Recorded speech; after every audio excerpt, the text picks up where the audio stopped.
Good afternoon, and welcome to the Wednesday afternoon conference call with Trusts Unlimited. This is Jim George speaking. I'm the non-attorney spokesman and facilitator for Trusts Unlimited, and I'd like to thank all of you for taking the time to listen to this call. If the things that we discuss are of interest, I hope you will subscribe to our calls and share them with like-minded individuals. Today is August 9th, 2023, and we're going to try to do a full call today. My phone's already ringing, so it's crazy over here, but we have important information to share with you. There's a lot going on both in Iraq and globally. There's a lot of moving parts, so I spent a lot of the morning trying to take all of this information and distill it to some sort of a bottom line. They say that the average person has an attention span of 45 minutes, and I try to stay within that time frame for a number of reasons. So I'm just going to tick through some of the things that are going on right now, and I might digress a little bit with some additional information to give a little context of the things I want to share with you. But let's first start and talk about the budget. We've been told that they will be releasing the instructions for the budget this week. Hopefully that will occur, but there is a holdup due to some discrepancies with regard to amendments, a little bit of language, things of that nature. So worst case scenario, as far as I'm concerned, is a holdup until next week. And that brings me to another thing I neglected to do first by way of disclaimer. Trusts Unlimited is not the purveyor of the dinar and these other currencies. We're not advocating either the sale or purchase of these currencies, but as rather substantial currency holders ourselves, we're sharing with you the information we believe to be most relevant. Now, for the last couple of weeks, I've been talking about a potential window for the reinstitution of the dinar in country from early July to August 15th. Now, it's August 9th right now, so we're about a week out from the August 15th date. It is entirely possible that the dinar could reinstitute in that period of time.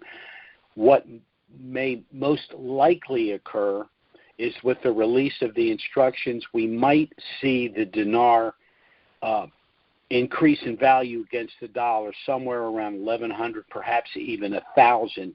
Of course, if it hits 1,000, the deletion of the zeros, the final phase of this thing, would be easily accomplished, putting us at 1-to-1, the dinar with the dollar, which would then mean the dinar would go on the Forex.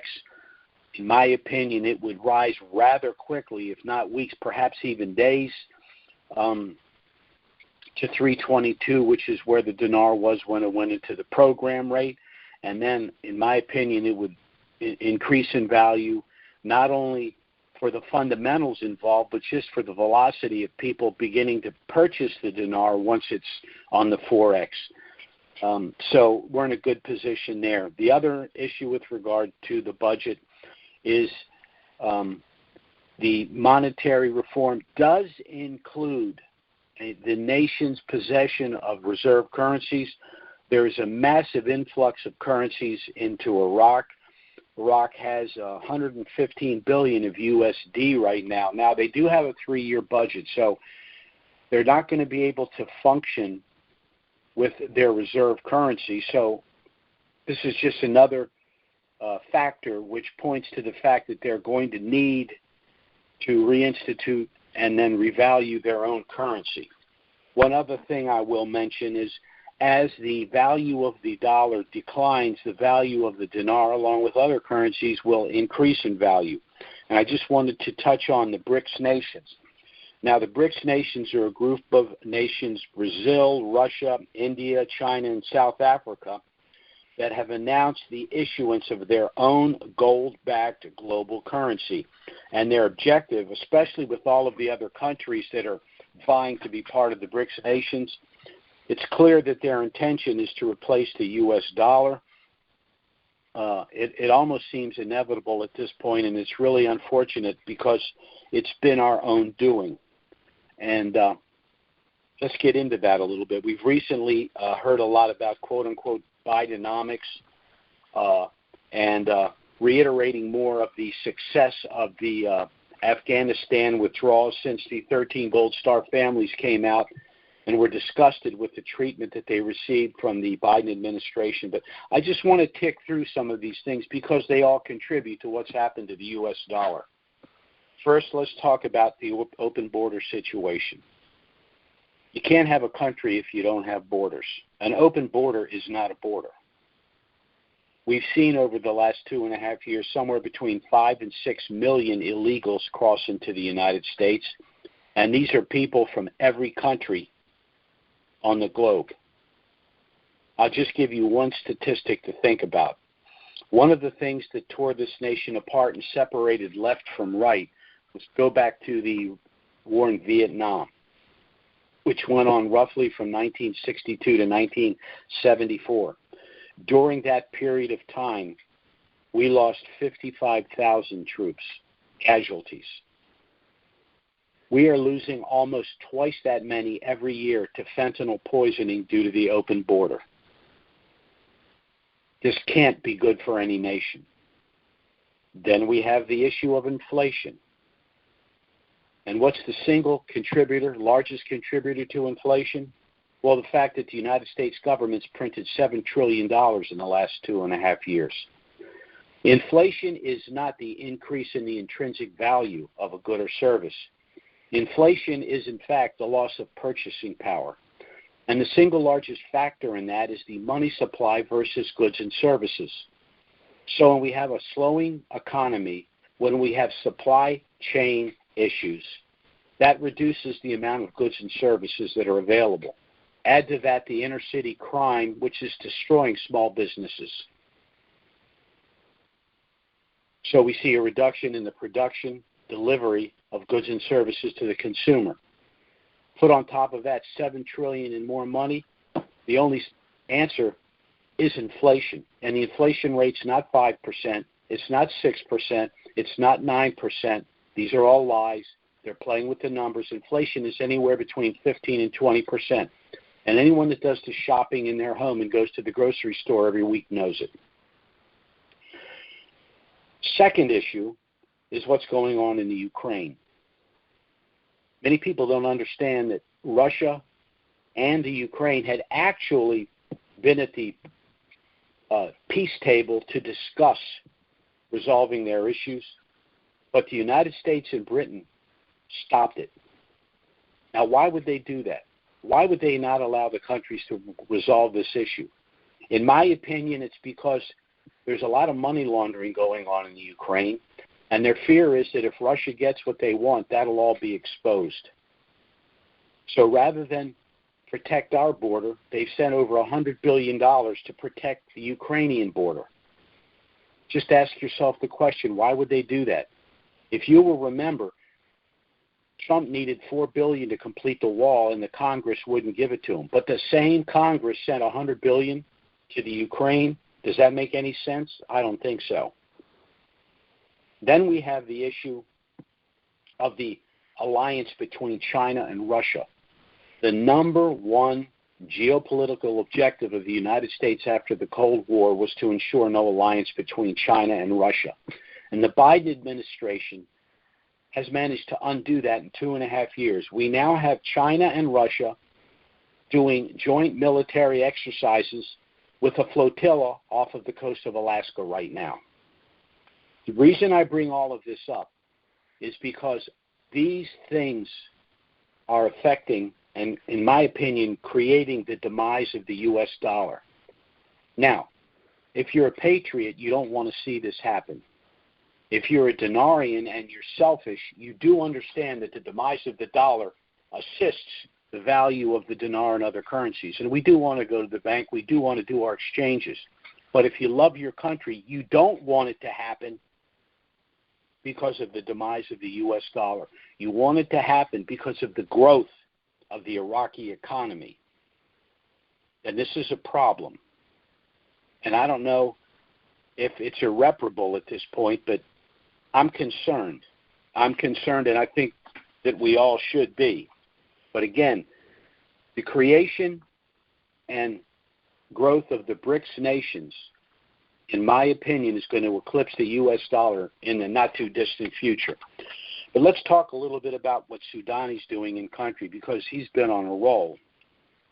He's formed a commission to remove all the obstacles to the passage of the budget, the HCL, and a change in the exchange rate.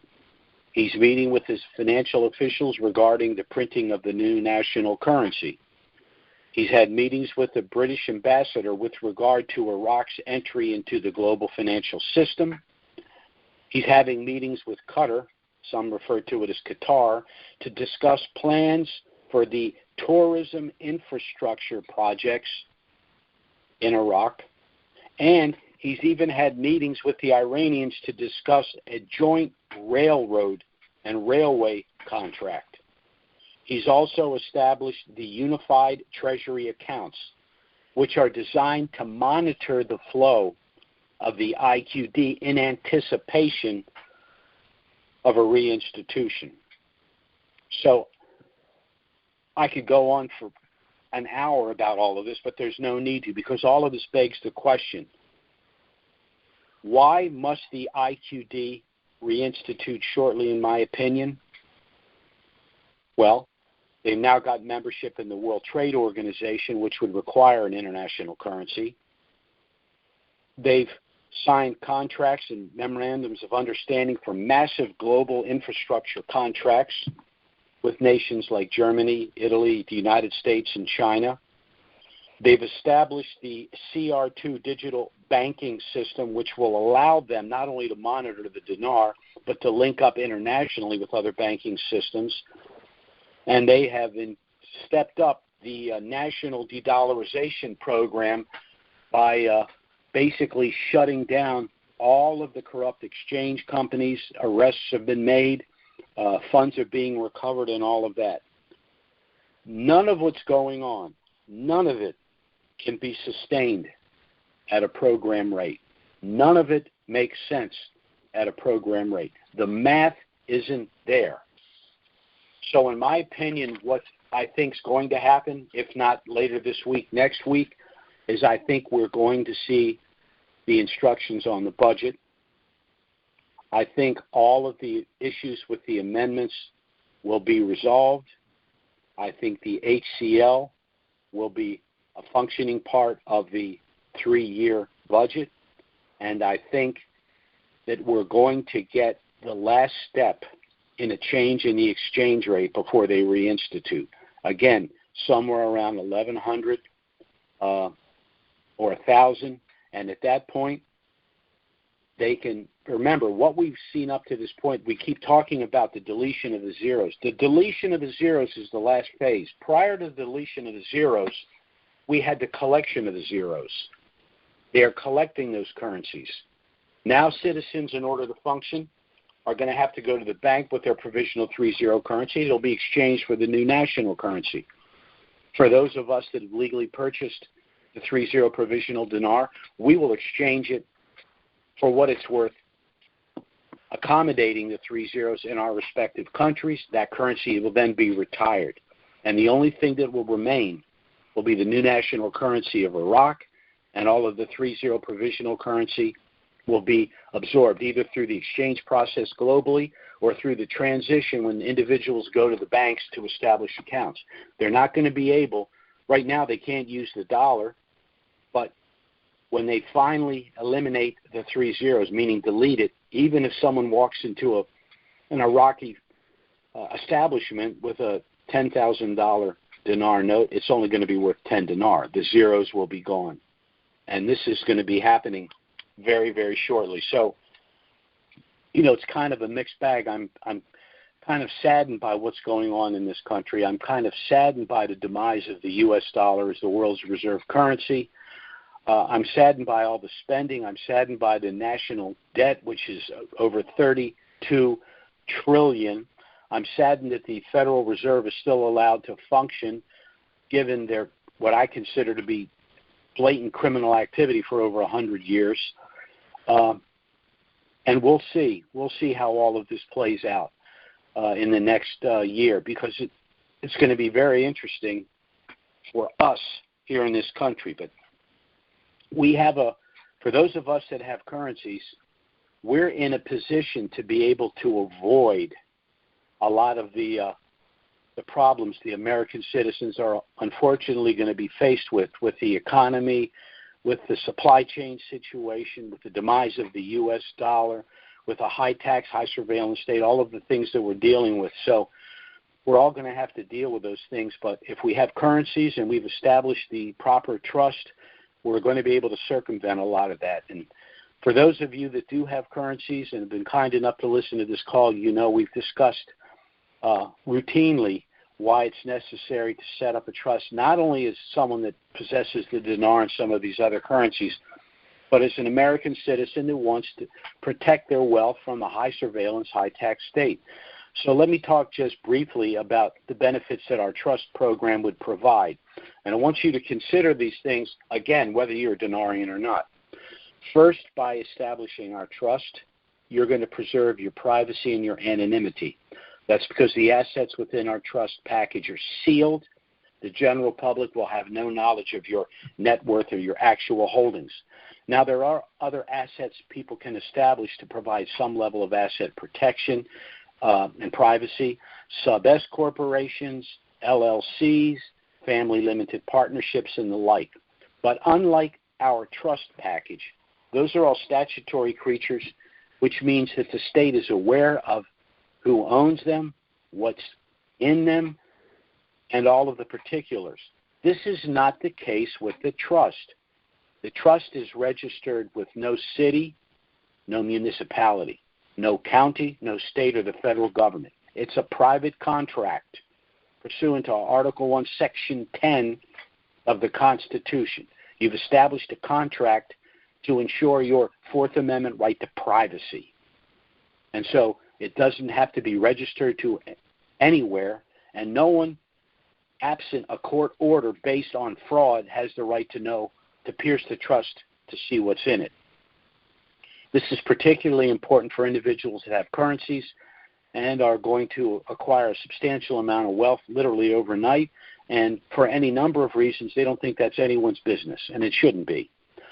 Second reason you'd want to establish this trust package is because it will allow you to avoid IRS scrutiny. If you're holding these currencies in direct title, the IRS is probably going to spit out an audit, and with the potential magnitude of this revaluation relative to prior year's earnings, you're probably looking at a full-blown 6-year audit, which is costly and time-consuming. However, if this revaluation were to occur within the trust, it's highly unlikely that the IRS is going to audit a sophisticated trust. But even if they do, they can't do a 6-year audit because the only taxable event within the trust will be the revaluation itself. So it'll be pretty simple to explain that.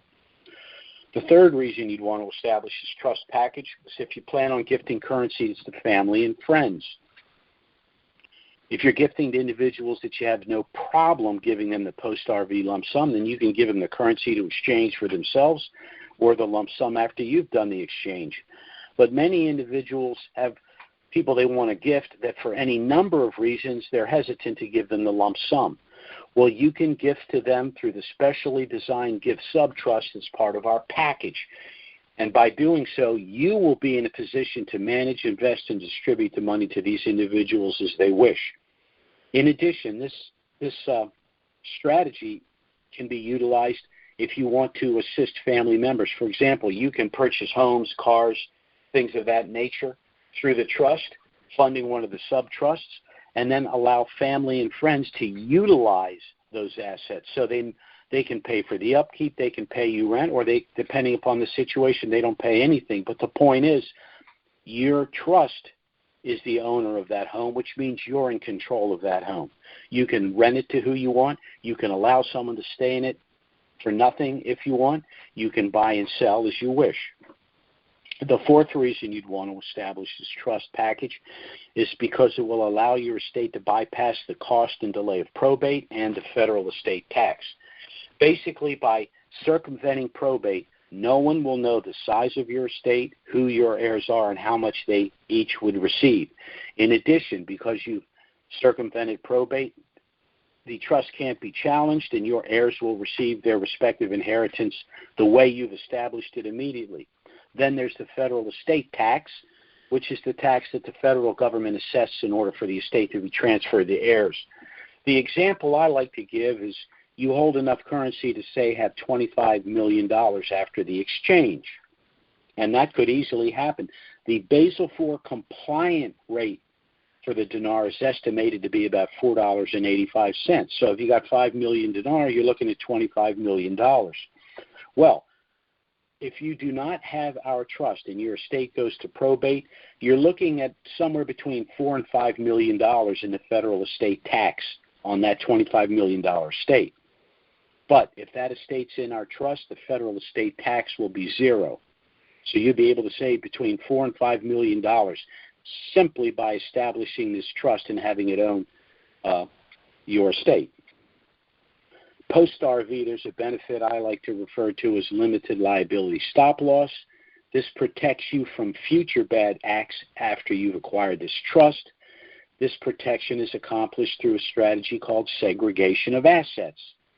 So each of your assets, homes, cars, boats, etc., are each placed in their own separate subtrust.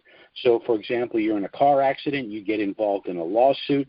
The only asset of your net worth that's going to be involved in the litigation is going to be the car and the trust that the car is in, because all of your other assets are in the other sub-trusts, which under the law are separate legal entities or persons having nothing whatsoever to do with a lawsuit.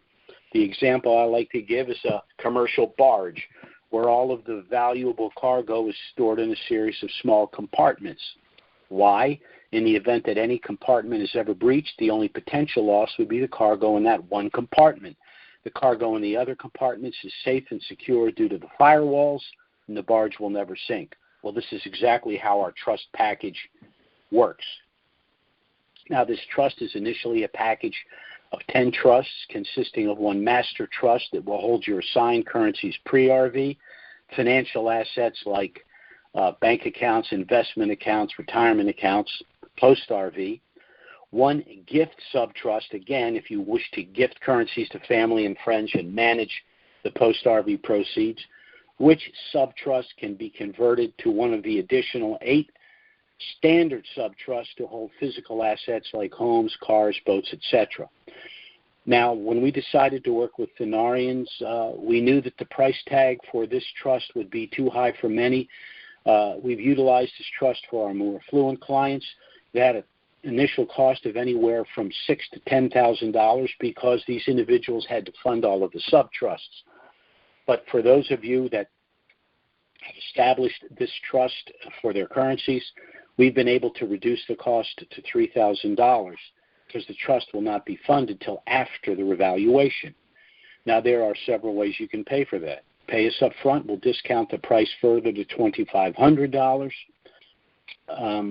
If that's not even possible, we have a deferred payment arrangement. You'd make an initial payment of $525, which sum would basically offset our out-of-pocket costs just to produce and deliver your trust to you. The balance of the $3,000 would then be paid in $100 monthly installments. We don't charge any interest. The only proviso is once the revaluation of the Iraqi dinar occurs globally, any unpaid balance would need to be paid within 30 days. So with this approach, anyone that understands the need for establishing their trust and getting their affairs in order prior to the revaluation should be in a position to afford to do so. One other suggestion. We do accept credit cards. Pay us up front with a credit card. Not only will you get the $500 discount, but the minimum payment on your card would be substantially less than the $100 a month you'd pay under our deferred payment arrangement. But we will work with you in whatever method works best for you. Our objective is to help you get your affairs in order and your trust enforced prior to the revaluation of the dinar for the reasons that we've discussed. Now, before I go to a Q&A, I want to tell you just a little bit about Trusts Unlimited and why you should seriously consider contacting us to get our initial no-obligation package. It's important to understand that under our system of civil procedure, it's when you hold assets in direct title that you can lose control of them. And invariably, it's at precisely those times that you need and want control that you've lost it. And as a result, you can not only lose control of an asset, you can lose it outright. If you've lived for any length of time, you've either experienced in your own life or through friends and family things like unexpected divorce, permanent incapacitation, the onset of dementia, premature and unexpected sudden deaths, and prolonged and complicated probate processes. Then there are, of course, investment losses, business losses, and even bankruptcies. The number 2 loss of wealth now in the aggregate, courtesy of the information age, is identity theft. But the number 1 loss of personal wealth remains confiscation through civil litigation. Anything you own in direct title can be taken from you. So in point of fact, the only way that you can manage, protect, and control everything at all times and in all circumstances is through the establishment of a package of irrevocable trusts, and particularly if you have an asset like these currencies that you anticipate a substantial increase in value.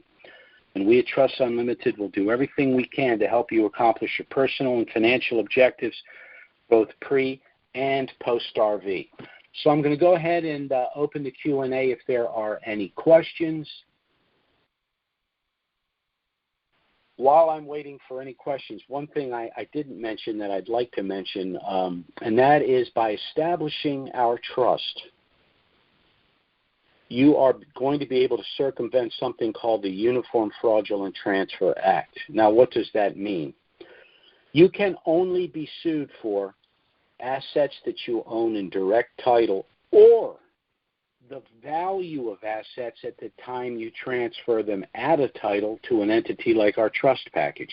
So as an example, you purchase 10 million dinar for $10,000. The currencies revalue for, let's just say, $1, and it's worth $10 million. Well, you begin to live a lifestyle more reflective of your newfound wealth, and someone decides that they're going to sue you because they think you have deep pockets. And remember, civil suits are about monetary awards. Well, this prospective plaintiff has a problem. First, he or she is going to have to spend a lot of money and take a lot of time just to attempt to pierce our trust, if in fact you do have our trust. But secondly, and most important, due to the Uniform Fraudulent Transfer Act, because you transferred the currencies to our trust pre-RV, they were only worth $10,000. That's all you can be sued for. You can't be sued for the post-RV value because the currencies were not in your title, direct title, when they revalued. This is why anyone that has an asset that they think is going to appreciate substantially in value, even if it's an inheritance, should establish a trust and make sure that the asset's assigned to the trust before it appreciates in value. So that's just another reason why you'd want to establish a trust. I could get into some of the more technical issues that the trust has, but I'll save that for another call. I want to go to our Q&A here. Our first caller is area code 619. That's 619. Go ahead. Hey, Big Jim, it's Eddie. How are you? Eddie, how you doing? Excellent, my friend. Excellent. Hey, I know you don't have a crystal ball, but I'd love your thoughts on a couple of things. As I understand it, our government budget could have another shutdown the end of September. From what I also understand, most RVs, so to speak, have happened in the month of April and September. I'm just thinking that if we don't get this thing done before that shutdown, we're probably going to be a ways off before this thing happens. Any thoughts on that? I don't know that a shutdown would affect the banking system. And let's say hypothetically that's the case. If we're unable to exchange our currency because of the shutdown, the first thing I would suspect our attorneys would want to do is file a complaint with the Treasury Department to ensure that we don't get hit with tax penalties for failing to pay the tax on a currency that we couldn't exchange because they've got a shutdown. I don't see that coming. I know they don't want us to have this money because they know 10 million new millionaires are not going to vote for higher taxes and bigger government, and that's the direction things are going. So they don't want us to have this money. They can't keep the money from us because they can't figure out how they can keep theirs but not us get ours. So they can't do that.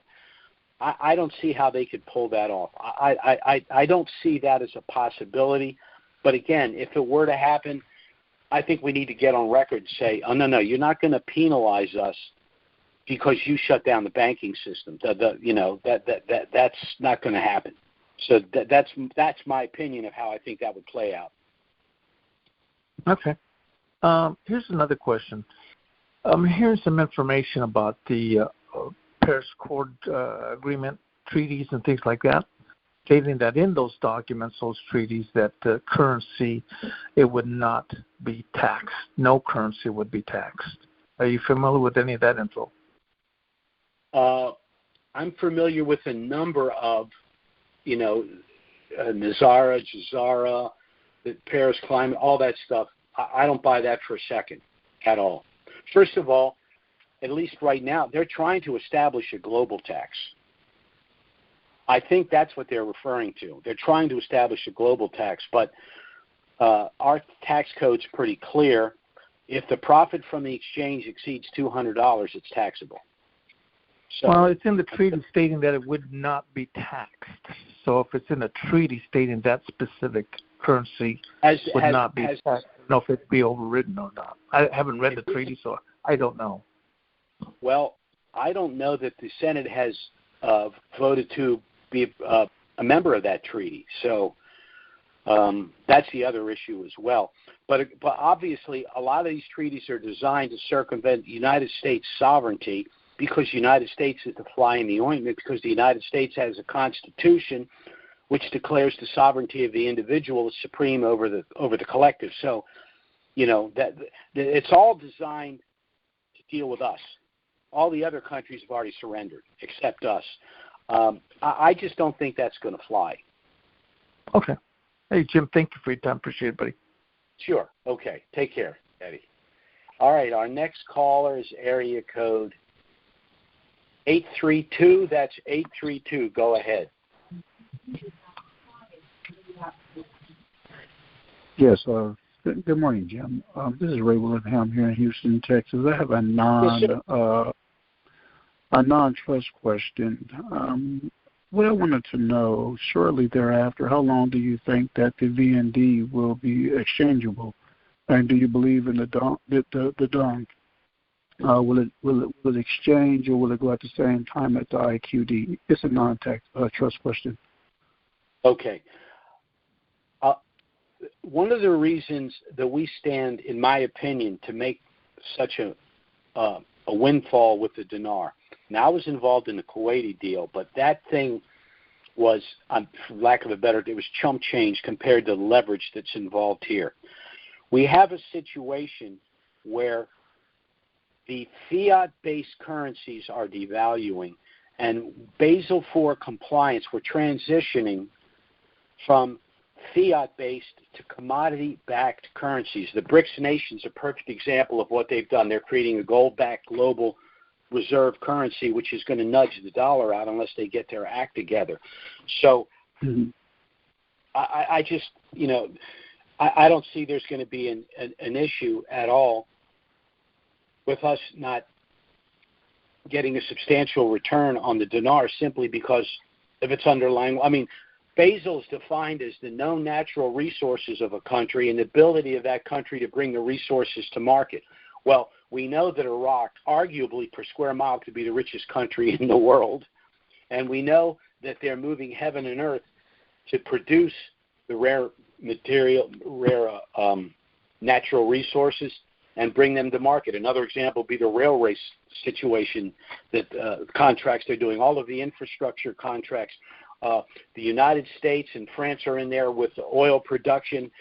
They have just set up the trucking company for the distribution of the oil, not only in country but to the borders, for import export. So, it's just looking really good from my perspective. Okay. So, yeah, that's in regards to the Vietnamese dong at the 47-cent rate. I'm sorry, I forgot about that. The dong, okay, to me, the catalyst for all this is the dinar.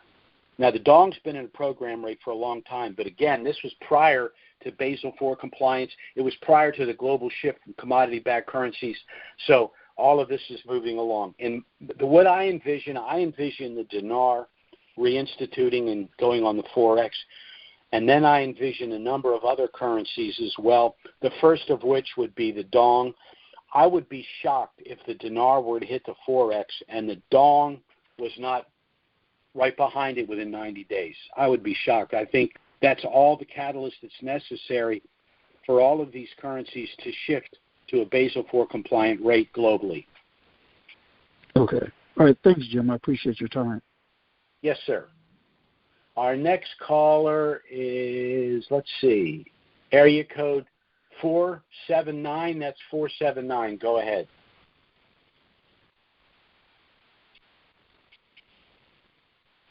$479, are you there? One more shot, 479. Okay. Our next caller is area code 509. That's 509. Hello, Jim. Go ahead. This is Art. Yes, sir. How you doing, my friend? Every day's a great day. Yep. I'm curious. At one point, you had indicated that if at this time providing, there'd be contact with major banks, execute not a deal, but folks who Could you speak up a little? It's hard to hear you. Yes. Sorry. That you were going to, time providing, permitting you to have to reach out to the different banks that would be exchanging to try to get the best potential rate for all of the customers. Right. Well, has there been any progression in that? Well, next week, actually, what I'm planning to do is contact some of the major banks, explain who Trust Unlimited is, approximately how many clients we have, and try to just get we're not going to get contract rates or some super deal. What we're looking to do is get a really competitive cost for the exchange, the expense of the exchange, and then a competitive street rate, so that if someone walks into their bank with our trust, they just can, take advantage of that. What's going to happen, though, is I'm quite sure that a lot of people are going to run to the bank with their hair on fire to do their exchange, or at least exchange some of their currency, because they got things that they just want to clean up, and I understand that. So we're going to do our best to try to cut a deal, but we're doing it with the understanding that a lot of people are already going to be off to the races, and the horse will be out of the barn. But, it's going to be a little bit hysterical, understandably. And I myself, I'm in the same boat. I mean, I want to go to the bank and do exchange, and I got some things I want to clean up right away too. So, I understand that, but we will try to work out some sort of a deal for any of our clients that walk into the bank with our trust. Awesome. Now, are you including any other currencies with that, or just right now focusing on any other what? Currencies.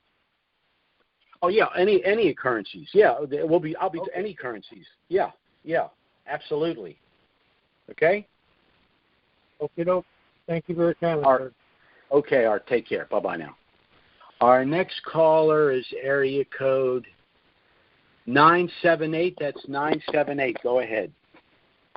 Hi, Jim. This is Leslie calling again. I have actually two questions for you. The first one is, I know that you've mentioned it on a number of occasions that we have to pay 100% of the tax bill on the 15th of the month following the quarter of the revaluation based off of the value that it hits the Forex at. Is a fair statement? Well, if we haven't exchanged the currency, then whatever it's worth on the last day of the previous quarter is what the tax will be based on. Oh, the last day of the previous quarter. I thought it was on the day that. If you haven't exchanged it, if it's September, the last day in September, and the dinar is $1, then that's what the tax that would be due on October 15th will be based on, that $1. If you exchanged it the day before for $1.25, that's what the tax is based on. Oh, okay. I thought it was based off of the day it hits the Forex. That's not correct, though. Okay. All right. We went through this. I'm going to try this again. According to 988E2, the tax is due when the currency appreciates, whether you exchange it or not. Now, when you do exchange it in a given quarter, that establishes the profit that will be taxed on the 15th day of the first month of the next quarter. If you have not exchanged the currency, whatever the value of the currency is on the last day of the quarter establishes what's taxable on the 15th day of the next month. Okay. All right. That clarifies that. Thank you for that. And just one other quick question. So with these countries, various countries going to gold-backed currencies, that would suggest that, to me anyways, the price of gold should be rising, I would think, significantly. Is that a fair statement I would assume, well, the gold's going to be rising substantially just because we haven't staved inflation in the Western countries, Europe, Western Europe, the United States. You know, they're printing money, and printing money is inflationary, inherently inflationary. So right. When and not only that, now our Fed's raising interest rates. The European Feds are going to follow suit. They usually do. When interest rates go up, so does tangible assets, gold, silver, platinum, uranium, industrial metals, all of that, real estate, all of that goes up in value. It's just the way it is. Yep. All right. Well, that was the only question that I had. But, thank you. I appreciate the information. Sure, Leslie. Take care. Bye-bye now. Bye. Okay, our next caller is, let's see what we got here. Area code 817. That's 817. Go ahead. Hi, Jim. This is Rose from Texas. Hey, how are you, Rose? Hi. After our conversation a week or so ago, I've kind of lost track of time because my husband's been in the hospital and I can't. Oh, yeah, sorry to hear. Got some problems with his.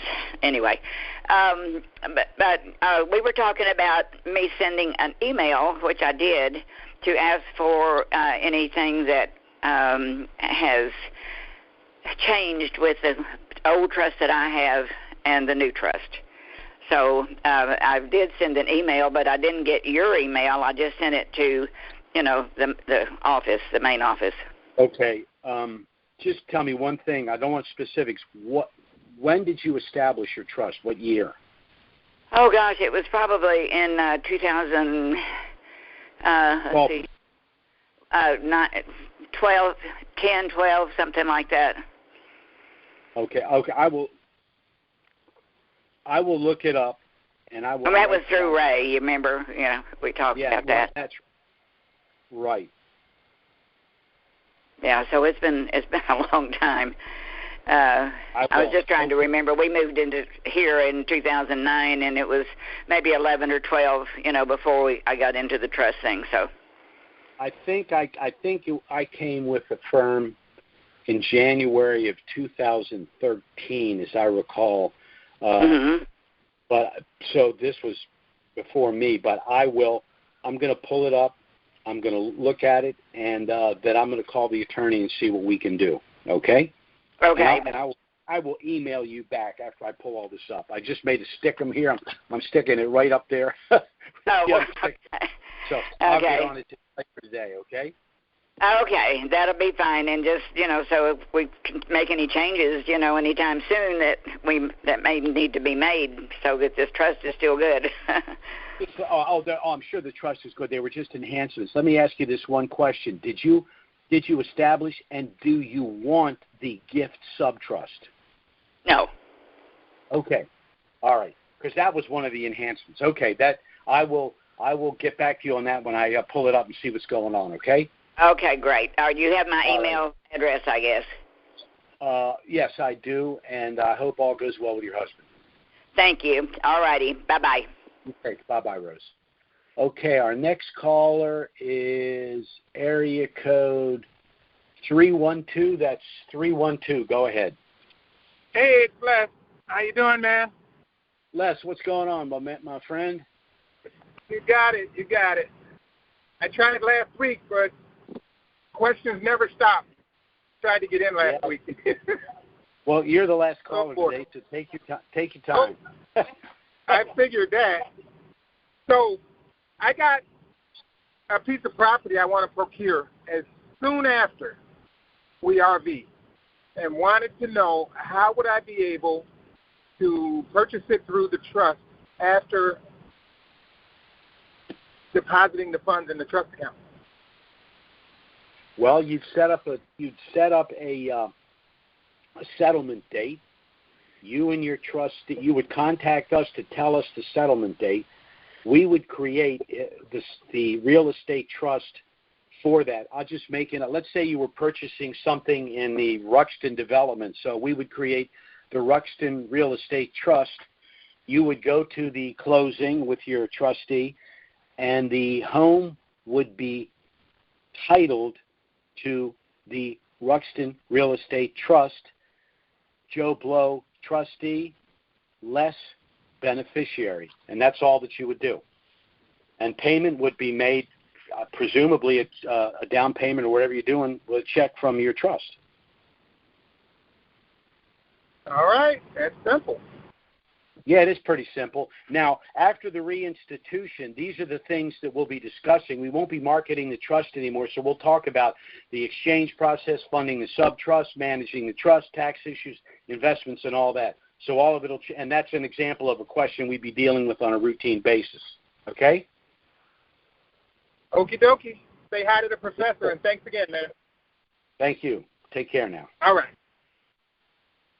Well, Les was our last caller for this afternoon. Again, I'd like to thank all of you for taking the time to listen to our call.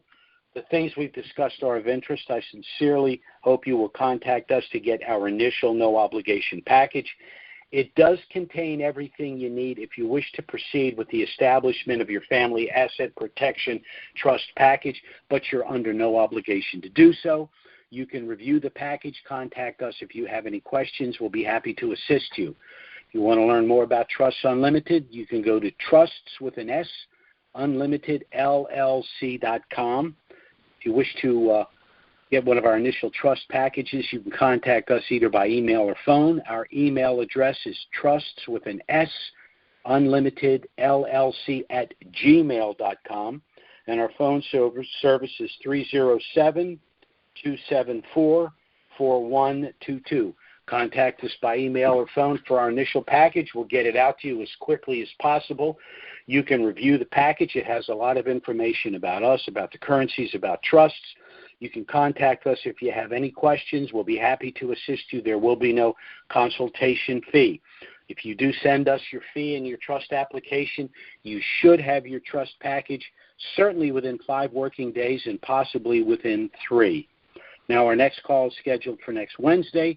Certainly, if something of a dramatic nature were to happen between now and then, we'll try to get out an emergency email and schedule an emergency conference call.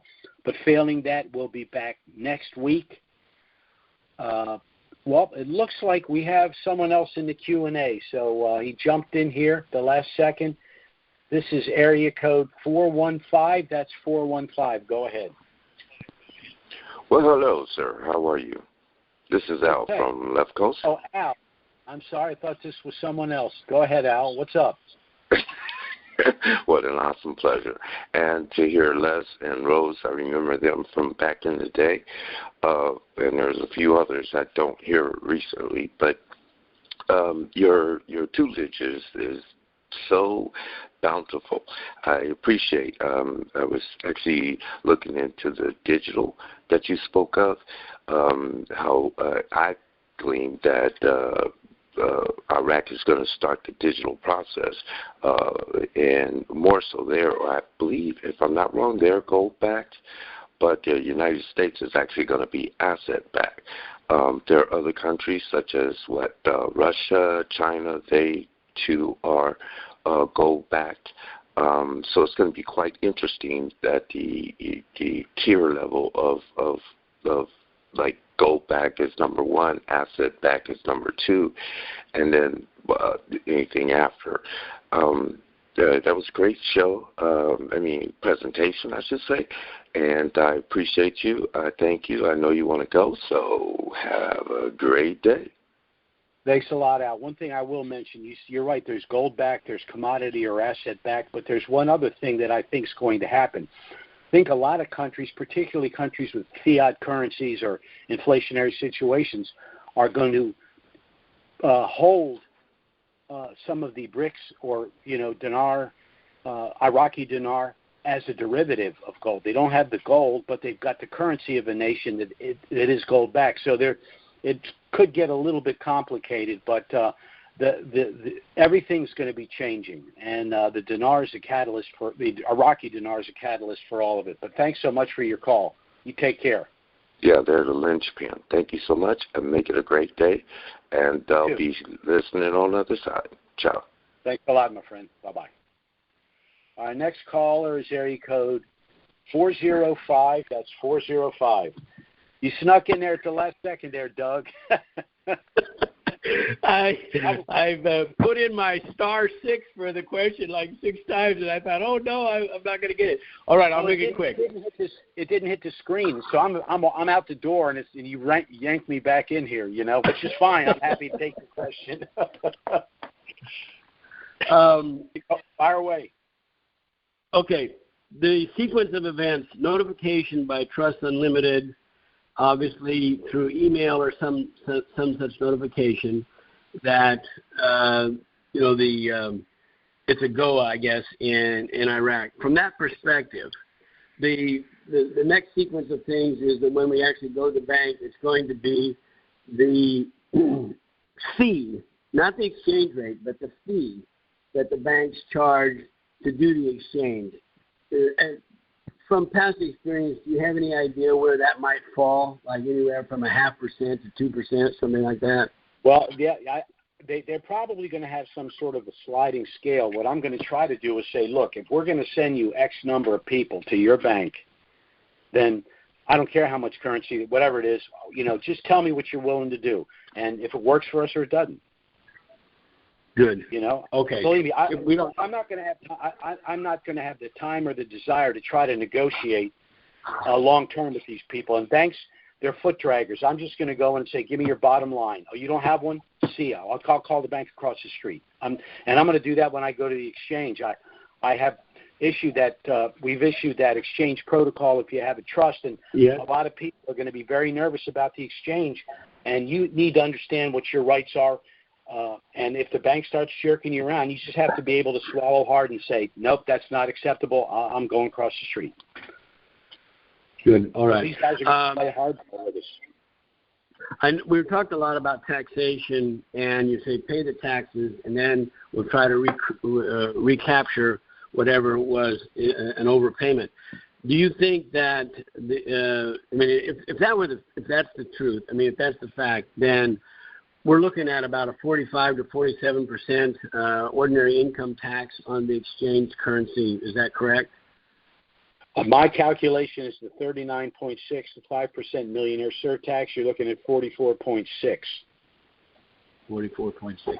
And then, of course, if you don't pay the tax, the penalty is another 44.6. Right. Yes, true. But from that perspective, in that there are provisions in the tax code that we don't know this for a fact yet, correct? That whether or not is subject to long-term capital gains. Right. What I'm saying is the way we read the code, the profit from the exchange should be cap gain outside of the trust, and there are suggestions that it's going to be tax deferred within an irrevocable trust. But unless the IRS confirms that for us, we must assume an ordinary income tax, pay the ordinary income tax, and simultaneously file for a refund citing 98082, publication 525, and section 643A and B. And we'll prepare that statement that you could submit with the tax. So yeah, okay, I'm giving you $1, but I really think I only owe you 50 cents. And if they reject that, then we pay the proper tax. But if we don't pay that tax and it is due, like I said, it's 44.6 times 2, and that's ugly. And then there's also state income tax on top of that. I think we're 7.5%. Yes. In Oklahoma. So well, that's one of the reasons. That's one of the reasons why I haven't left Tennessee. I wanted to move back to Asheville, North Carolina, but the state tax is 9%. So I'm staying here till this thing's over.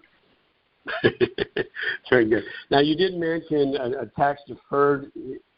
There could be a ruling that the money is tax deferred until you actually draw it out of the irrevocable trust to use it for something, buy a house, buy Correct. a car, and then whatever you pull out is subject to that tax rate. Which is why, if that's the case, I would borrow money. I'd rather pay 5 or 6% on the money than 40 or 50% in taxes. Borrow against the money, of course. You know, if you have $10 million in your trust and you want to buy a $500,000 house, you find a bank and say, look, this is the deal. I want to borrow all of it, but I've got $10 million as collateral for a $500,000 loan. Any bank that wouldn't do that, they're just not good business people. Very good. All right, and last question. A lot of information on the Internet. I actually listened to interviews between two officials from India talking about the BRICS announcement in August. Do you have any information other than the speculation on what's coming and when? This is my opinion. There's a global push to eliminate the United States dollar as the world's #1 reserve currency, and unfortunately, the administration in Washington right now is either too stupid to understand it or they're okay with it. So that's where we are, in my opinion. So, I mean, the other way to look at it, and this is the selfish viewpoint, okay, the U.S. dollar's in trouble, and I'm an American citizen, and I don't like to see that. But on the other hand, I also have a lot of dinar, so I'm at the very least going to be able to take good care of my family and some charitable organizations that I think do the right thing. So, it's unfortunate this is happening. It's not good for the country, but the wrong people are in charge, in my opinion, and that's no more complicated than that. At one time the British sterling was the pound was the world's reserve currency, and of course it was bumped off the top tier. I'm just wondering what the parallel might be for what happened to Britain's economy once that happened, if we might see the same results in the U.S. I think in the end, the Constitution's going to save us, because a lot of what's going on right now is at least extra constitutional, if not flat out unconstitutional. One example would be the central bank digital currency and the credit score system. It's a grotesque violation of the Fourth Amendment right to privacy. And if you look at the track record of the Biden administration with the Supreme Court, it's been absolutely appalling. I mean, they've gotten their butt kicked every single time, and they won't stop, because I know what their thinking is. We're going to win a war of attrition. We're going to keep chipping away. They're trying to resurrect now the loan forgiveness thing after the Supreme Court just slapped them down. So they're trying to circumvent the rules of the court. Right. I mean, Article 1, Section 10 of the Constitution having to do with the contract clause. What they're doing is they're saying, we as a federal government have a right to violate a legal contract and forgive the debtor and drop the debt on the taxpayer. Now, why would they do that? The reason, remember, first they got rid of private companies lending money for colleges, and they set up the loans come through the government. Now their next step is to forgive the loans and have the taxpayer pay for it, because the last step is, well, the hell with it. Let's just have the taxpayers pay for all education, and we'll eliminate college loans altogether, which means that the government now is in complete and total control of education, which means education's out the window. It's now the official line of indoctrination. I mean, it's obvious that's where they're going, and I'll give them credit for one thing. They're patient.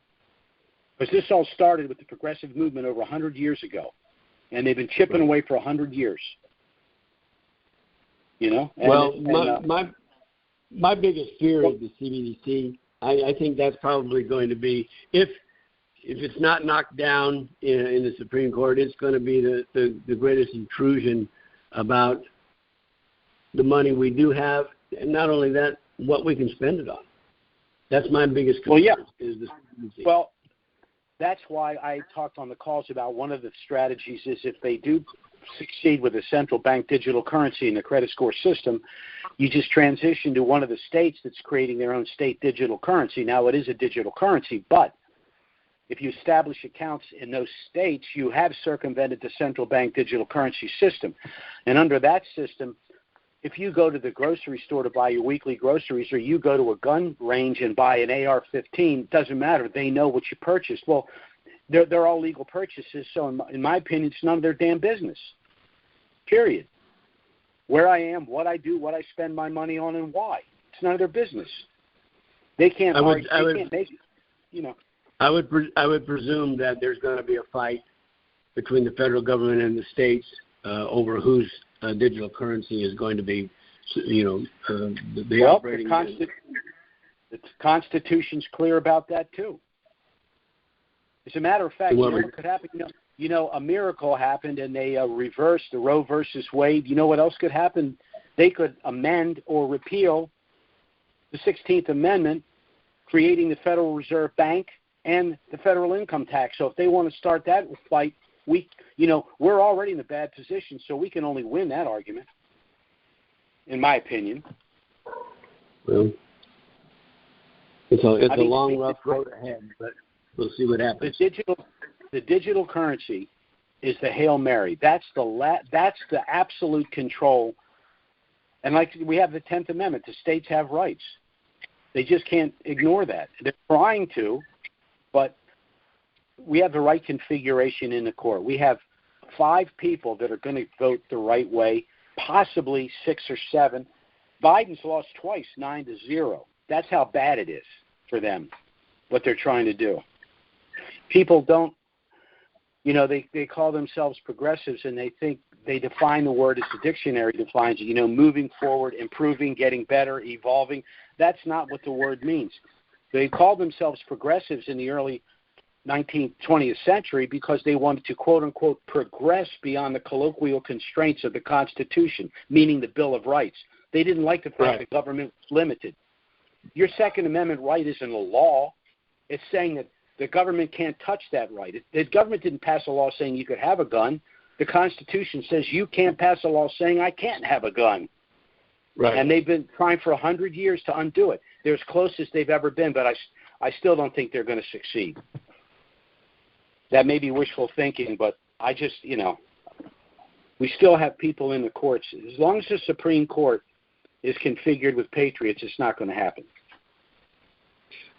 This alert, one last question. This alert, if the revaluing country starts, will there also be a mass text or just solely an email? Haven't figured that out yet. We're going to try to iron all that out. Once the dinar reinstitutes in country, that means the clock's ticking. The hourglass flipped over. The sand is starting to fall. So it's time for us to work out because we're shifting gears. We're not marketing the trust anymore. I mean, the attorneys, if they're going to still stay in practice, they're going to sell trusts the way they did before and market the trusts to all Americans for all reasons. But in terms of this effort with Dinarians and myself personally, I mean, I'm gone. It's over. Hypothetically, if it reinstates in country, but it does not go to the Forex until after September 30th, like October 1st, do you think that's the trigger for the tax when it hits the Forex, or when it goes in country? No, the tax. No, the tax. You could make an argument that the tax would be due when it reinstitutes because you went from 11.99 to 1-to-1 with the U.S. dollar. Our argument is that it's not a functional currency and it shouldn't be taxable.